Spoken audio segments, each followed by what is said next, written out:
En esta práctica vamos a ver resultados que se han incluido de forma incorrecta o que se podrían mejorar. En primer lugar, mira este índice. ¿Qué crees que falla? Muy importante, los apartados deberían estar numerados. Ser más preciso en los subapartados del análisis lingüístico. Lee el siguiente ejemplo de los datos del investigador.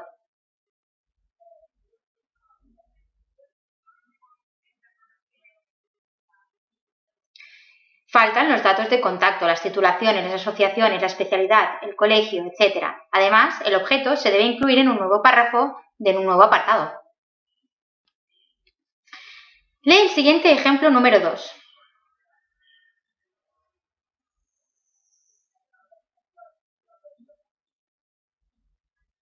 En un dictamen real sería conveniente solo informar del perfil que más interese.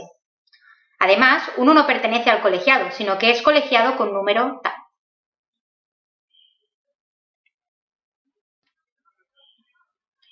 Ejemplo número 3 de los datos del investigador. Este formato también es válido, aunque no es muy recomendable, pero también faltan algunos datos como por ejemplo los datos de contacto. Sigamos ahora con el objeto.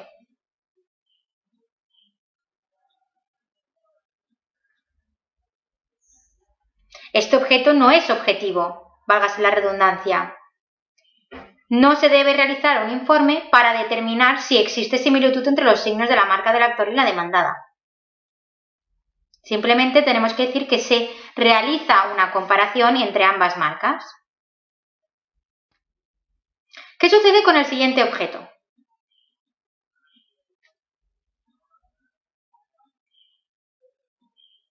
En primer lugar, hipótesis. Esta es la hipótesis de trabajo, no es el objetivo, ¿de acuerdo?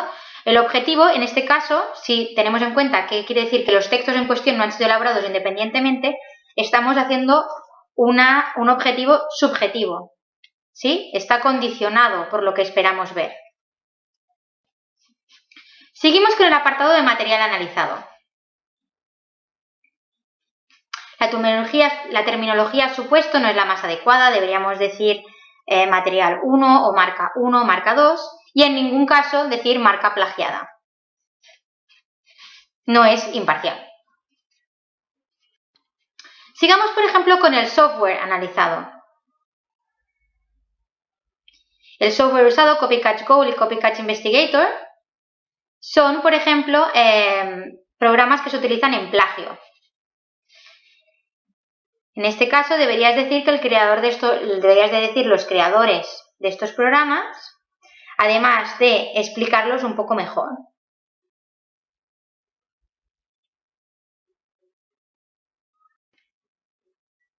Sigamos con el análisis lingüístico.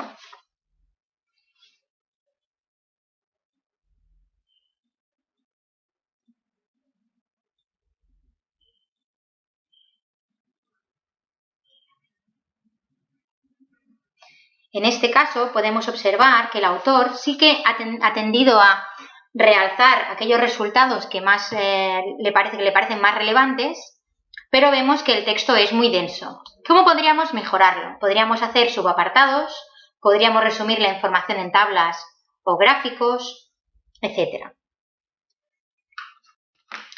En el ejemplo 2, ¿qué se puede mejorar?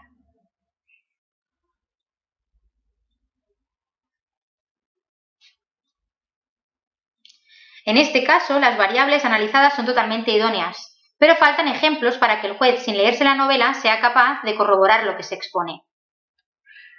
Muy importante, por tanto, aportar ejemplos de aquellas variables que analizamos para que el juez entienda a qué nos estamos refiriendo. Vayamos al tercer ejemplo.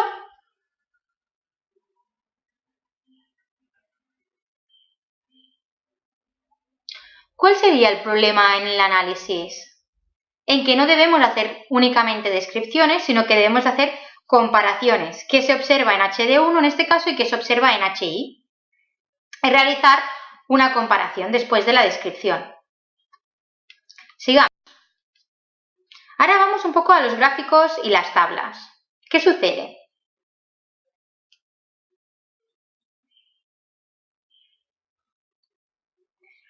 Debemos recordar que tanto las tablas como los gráficos deben enumerarse, también deben explicarse e interpretarse.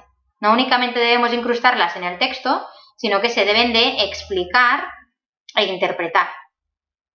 Veamos el siguiente. ¿Qué es lo que sucede en este caso? Como podéis ver, aparece una leyenda, series 1 y series 2, la cual no dice nada. Por tanto, podríamos eliminarla o mejorar esta leyenda. Sigamos con las conclusiones.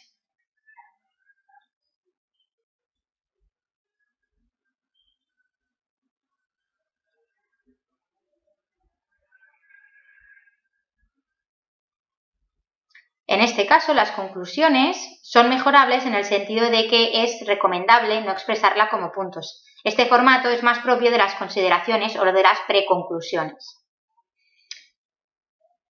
Finalmente, los anexos. ¿Qué sucede? Si bien en este caso se pueden observar que están bien enumerados los distintos apartados, vemos que al final hay un pequeño descuido en lo que aparece pendiente. Debemos de revisar muy bien el dictamen para evitar este tipo de descuidos que pueden menoscabar en nuestra imagen como expertos.